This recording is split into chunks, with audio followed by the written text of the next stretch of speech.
Thanks for having me. I'm Lori Day. I'm from the eBay office here in Seattle, where I'm a solutions architect during the day. In addition to my day job, I'm one of 3 co-leads that leads a Women in Tech program in our local office.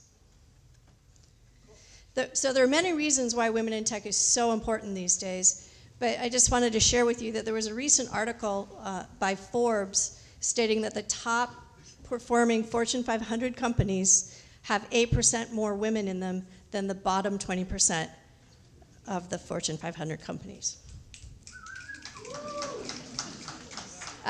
This is just one of many similar articles that you can find.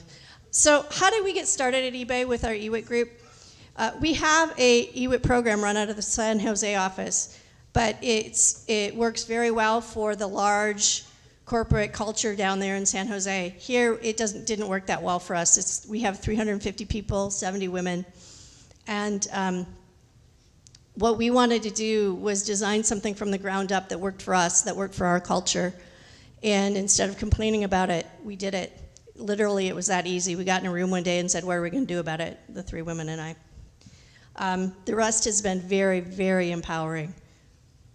Early on, we realized that there were so many different directions we could take the group. So instead of boiling the ocean, what we decided to do was focus on 3 key initiatives and driving statements that we still use. And the first one is to support and grow the women who are already employed in part of the Seattle office. The second one is to mind the culture gap that we have by addressing issues systemic in our corporation.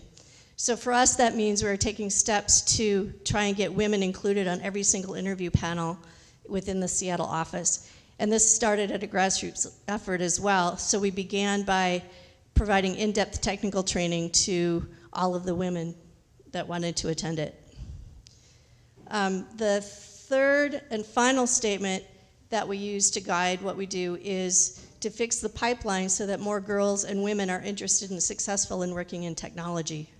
Did you know that by the 5th grade, most girls have already decided whether or not a tech career is attainable for them? So we need to get in there, get in the schools, and get the girls thinking about tech. We do quite a bit of work in this area.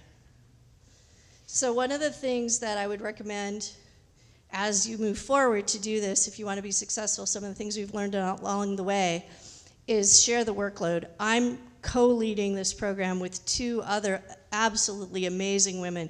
We couldn't get half of what we get done if we didn't share the load.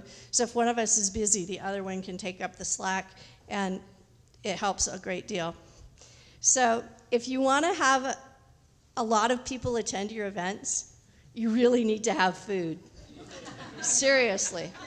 And you need to have it during lunchtime. I cannot stress how important this particular tip is. We experimented with all sorts of times, all sorts of meeting types, and beyond a doubt, women in general don't want to leave their workflow during the day, but they have to eat, and that's where we caught them. Again, on the idea of luncheon, be creative in what you want to do.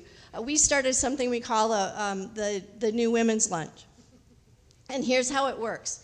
Each month, a few women in the office who are veterans take out all of the new hires for that month.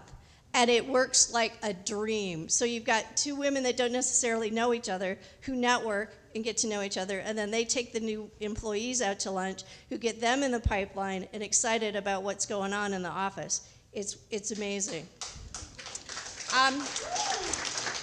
In hindsight, one thing I want to make sure that you do is measure your success and definitely know your audience. We talk and we run surveys all the time on what people want to do in our program. In fact, we just finished our impact survey for 2016, and almost 2/3 of the women feel more comfortable in the workplace than they did a year ago. And almost 90% of the women feel more socially connected to the workplace than ever before. Think about it, that's huge. If more people feel comfortable and engaged in the workplace, they're going to be more productive, they're going to be happier, and they're probably going to be less likely to leave the company. So here's what I ask of you. Break the stereotype. Be that voice in tech that makes others want to join this wonderful career. And then be someone who's courageous enough to be your authentic self. It makes a difference. Once you start, I really don't think you're going to be able to stop. Thanks.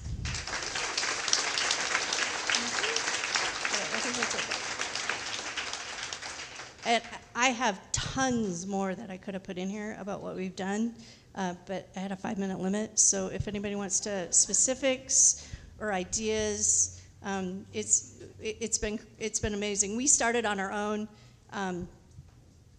because we wanted to do it, but we've had amazing support from the top down, commenting a lot of stuff that Zena talked about. So we have support from the person that runs the ERGs in the company, but we decide what we want. We drive our own budget, and it's been amazing. So, questions? Yes, ma'am.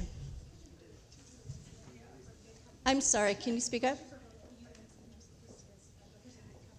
Uh-huh. My question is, do you guys have any studies on how diversity impacts revenue? Well, I think the Forbes study speaks for itself. Wait, no, not that study. There's another study. If you look on Anita Borg Institute, just did a great study. Oh, okay, so she's asking what kind of impact revenue has, or diversity has on revenue. And do you know that, Cheryl, off the top of your head? Oh, okay. I was going to say Anita Borg Institute just related a great study that said having 3 or more directors on the board, is that it? Yeah, 3 or more directors increased the rate of return by up to 42%. Yeah, it's tremendous. It's literally tremendous. What else? Anything? Okay. Yes? Well, as an event organizer, I find that it's a certain skill set to be able to throw an event together. I'm curious how it felt for you when you first thought of the idea of bringing people together and starting a community within your company. Did you have experience? No. And if you didn't, where did you get the strength and the resource and knowledge to start doing what you did? Trial and error. I can tell you a great story. And the first event I wanted to bring in was Code, the story about women in technology and stuff like that. I held it on a sunny spring afternoon, had no food. It cost me money to bring the film into the office. I think it ended up being like $45 per head on how many people showed up. So, yeah. Food. Seriously. Food. All right, thank you, everybody.